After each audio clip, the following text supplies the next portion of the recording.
Everyone should tip this white powder into the litter tray because the benefits are simply enormous. In this short video you can find out what you need to look out for and what it really does for you.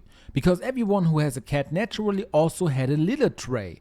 At some point the cat will go in it, and in the best case scenario lumps will form that you can simply remove. Nevertheless, at some point it is time to clean the litter tray completely to remove the unpleasant odors.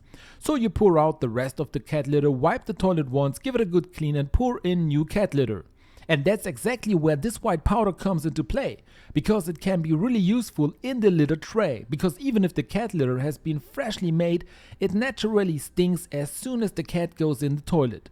To prevent this, you should put 50 grams of this powder in the toilet. It doesn't matter whether you sprinkle it in or tip in whole.